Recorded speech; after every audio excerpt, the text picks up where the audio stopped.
Hello and welcome to Glasgow Rangers Nation with me, your host Owen James, the channel that brings you all your latest Rangers news. Guys, we're going to talk a little bit about the news about the new manager, possibility of when he will be appointed. No, I said he or she. No, it's definitely going to be a he. He will be appointed. No, Joe Potter probably could do quite a good job, actually. We're going to talk obviously first a little bit about last night's Europa League results and how those affect Rangers. Now, you may wonder what has it got to do with Rangers. Well, obviously it affects where we enter the Champions League qualifiers next season. Bilbao played Manchester United at the San Mamés, going down 3-0.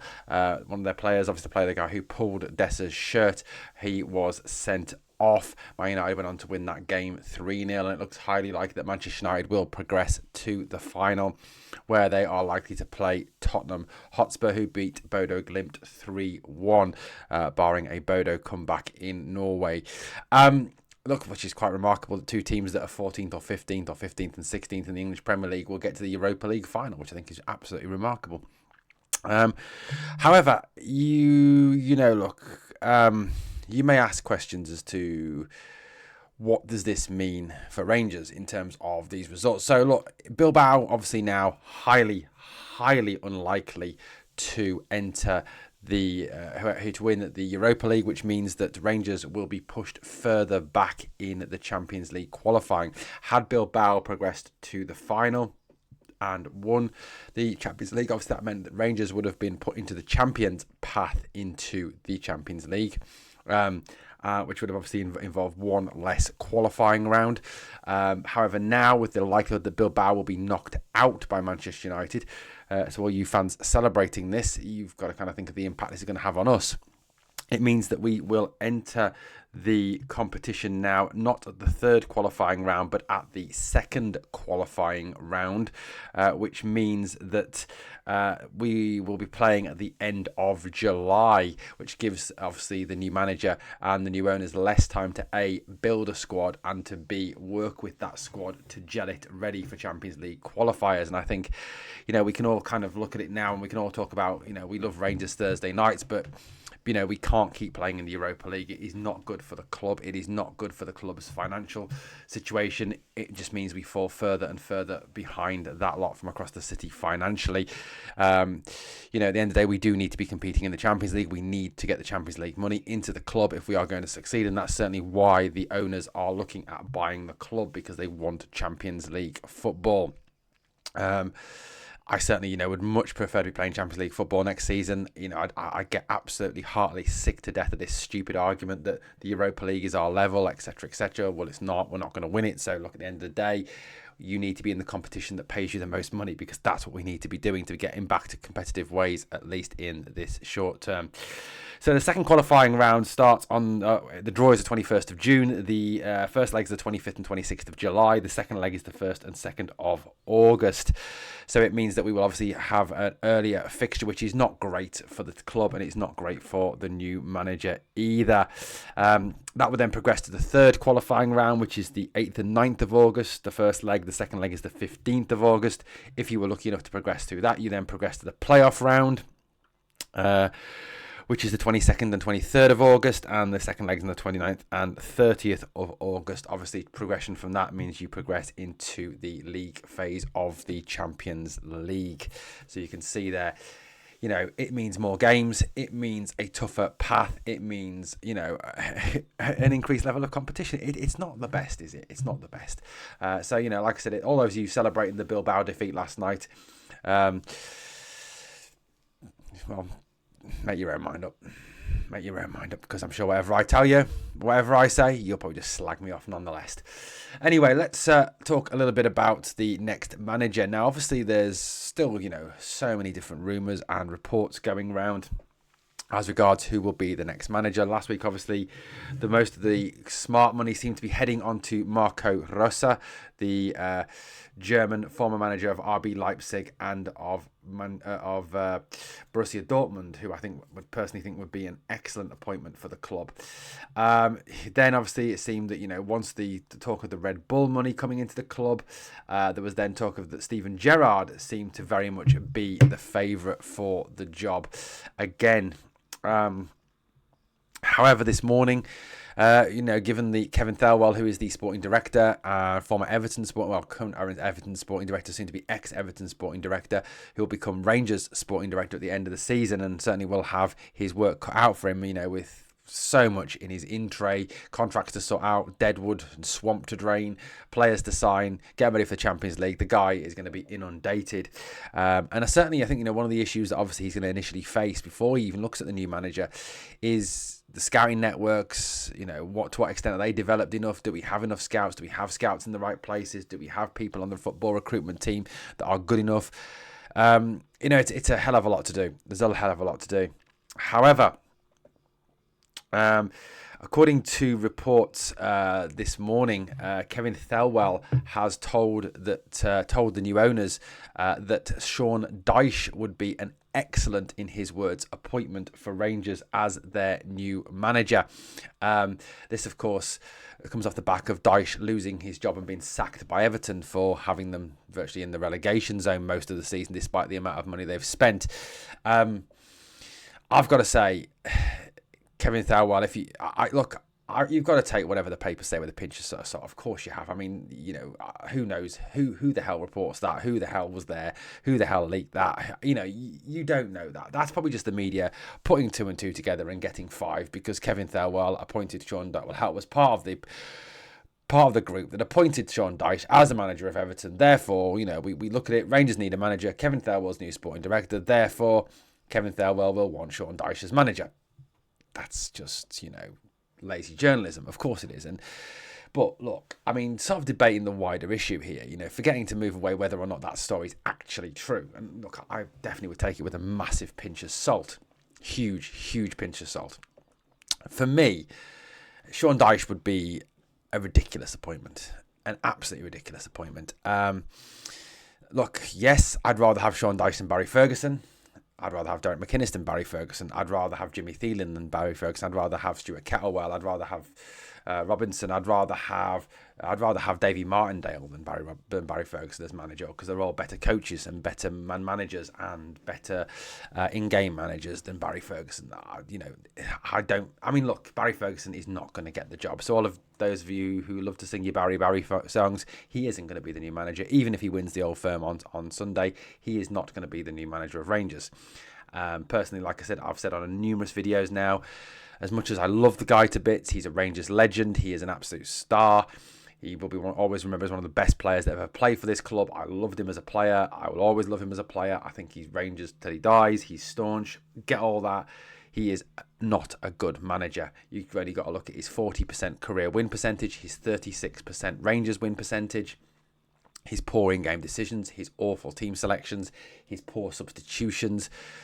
The guy is not fit to manage. He really isn't. And I think if we did appoint him as manager for next season, we'd be finishing third. But, look, whoever the new manager is, I really do not want Sean Dyche as manager. Again, this is a guy who has pretty much, failed in the top division in England. Yes, he has got Burnley promoted, to the Premier League, and well done for doing that. But so have other managers that have gone on to spectacularly fail. Daniel Farke, for example, the Leeds manager, has got Norwich promoted on a number of occasions to the Premier League and been relegated immediately the season after. Enzo, what's the guy's name? I can't remember the guy's name now at Leicester, but he's obviously, it is just what it is, guys. Sean Dyche would be a bad appointment. If you thought Philippe Clement's football was slow and boring and defensive and cumbersome, then you ain't seen nothing yet, guys. This guy will put Christmas trees on you. He really genuinely will put Christmas trees on you. He is boring as, defensive as. He would be a dreadful appointment as manager for Rangers. I don't think he would be in a position to make us compete with Celtic. I still think we would lose to Celtic more than we would beat them with Sean Dyche as manager. I think there are much better candidates out there to appoint as manager.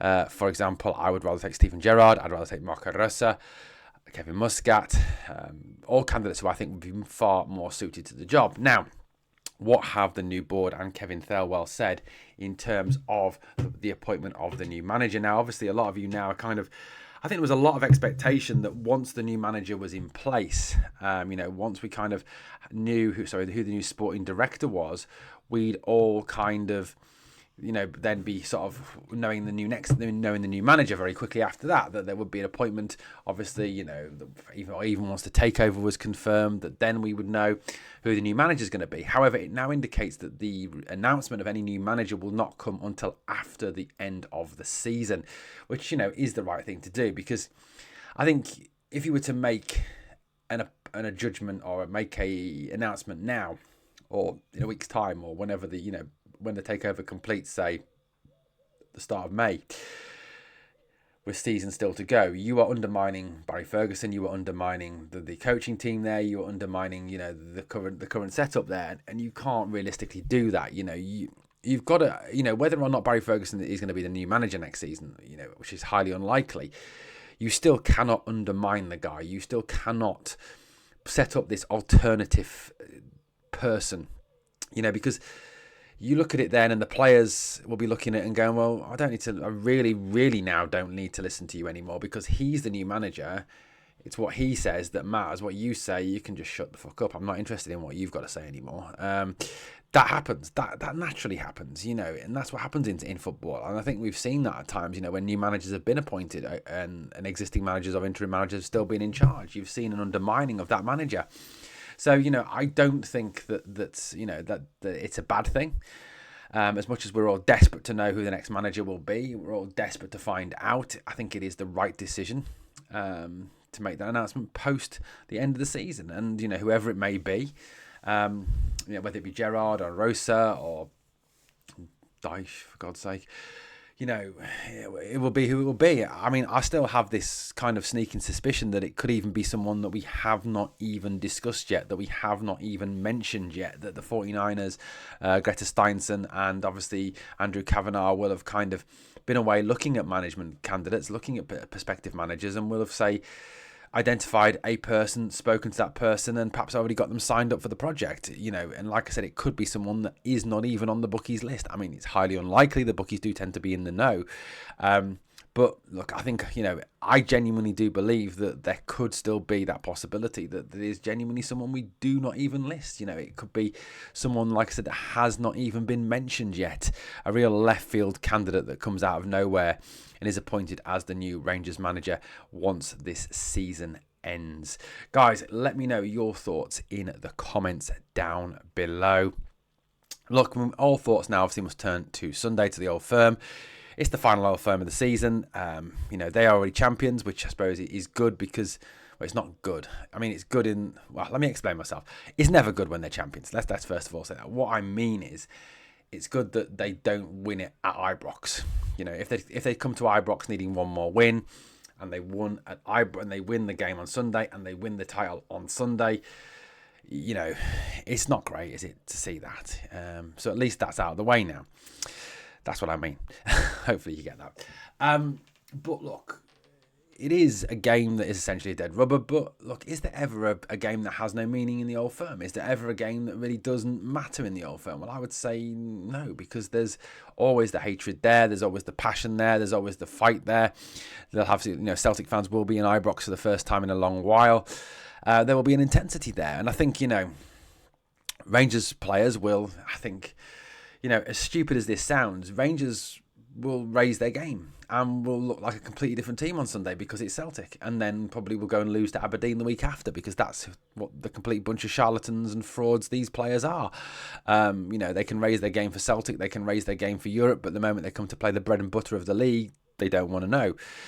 So I think there's every chance that they do raise their game for Sunday. I think a lot depends on Barry getting the team selection right. If he goes with Dessers up top, I think we might as well write it off.